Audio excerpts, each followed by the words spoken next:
Hi friends, welcome to my channel. ఈరోజైతే గోంగూర పప్పు ఎలా తయారు చేసానో చూద్దాం రండి. దానికి కావాల్సినవి ముందుగా స్టవ్ వెలిగించుకొని ఒక గిన్నెలో నీళ్ళు పెట్టుకొని మరగబెట్టుకోవాలి.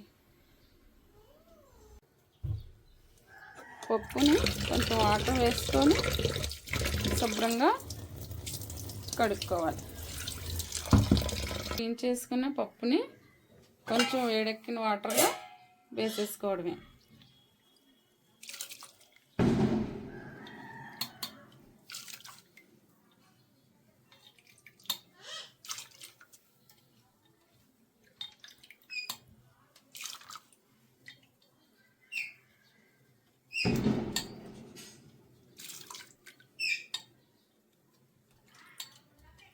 ఇలా వేసుకొని మూత పెట్టుకొని ఉడకనివ్వాలి.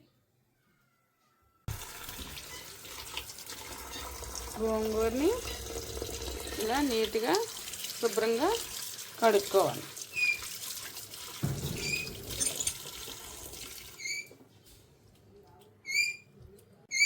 ఇలా శుభ్రపరచుకున్న గోంగూరని ఆ పక్కన పెట్టుకోవాలి. పప్పు త్వరగా ఉడకడానికి కొంచెం ఆయిల్ వేసుకోవాలి. ఇలా పప్పు కొంచెం ఉడికిన తర్వాత ఉల్లిపాయలు, పచ్చిమిరపకాయ ముక్కలు వేసుకోవాలి. ఇలా వేసుకుంటే పప్పులో ఉల్లిపాయలు పచ్చివాసన వేయవన్నమాట. తర్వాత మూత పెట్టుకొని మెత్తగా ఉడకనివ్వాలి. ఇలా పప్పు దగ్గరికి ఉడికిపోయిన తర్వాత మెత్తగా ఉడికిపోయిన తర్వాత పప్పు బాగా ఉడుకోవాలన్నమాట. లేకపోతే పప్పు గోంగూరలోని పప్పు అయితే పులుపు తగిన తర్వాత పప్పు ఉడకదన్నమాట.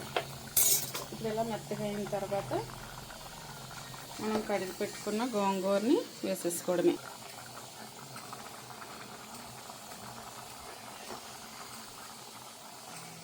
ఇలా గోంగూరని వేసుకోవాలి.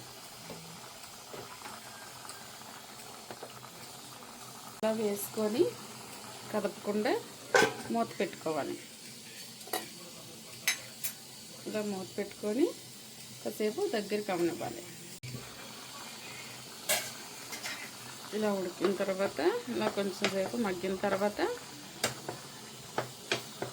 పప్పులో ఒకసారి కలుపుకోవాలి.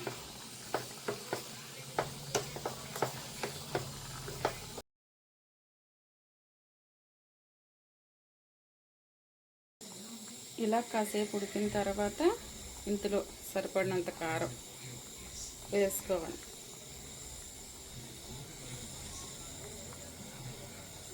వేసుకొని కదపకుండా ఇలా మూత పెట్టుకొని మగ్గనివ్వాలి.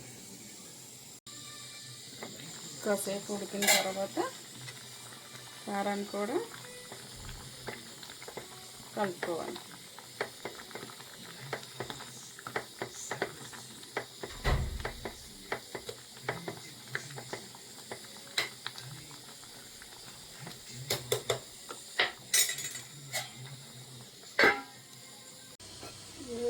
పెట్టుకొని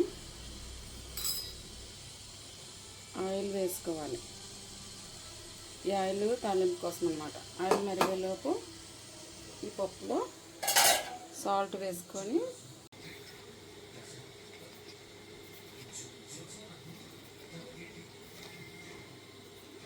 టేస్ట్ సరిపడా ఉప్పు వేసుకొని బాగా కలుపుకోవాలి.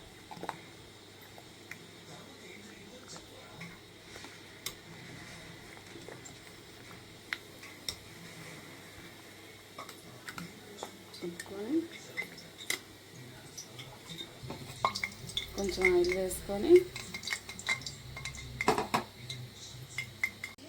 నూనె బాగా మరిగిన తర్వాత వెల్లుల్లిపాయలు వేసుకొని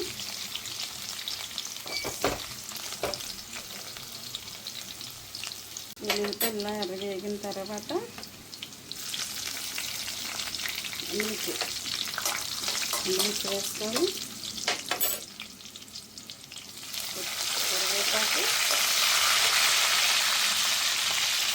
కొంచెం పోపులు వేసుకొని ఈ పోపు బాగా ఎర్రగా ఆగనివ్వాలన్నమాట. ఎర్రగా వేగనిచ్చి స్టవ్ ఆఫ్ చేసుకొని మనం రెడీ చేసి పెట్టుకున్న ఈ పప్పుని ఇందులో వేసుకోవడం.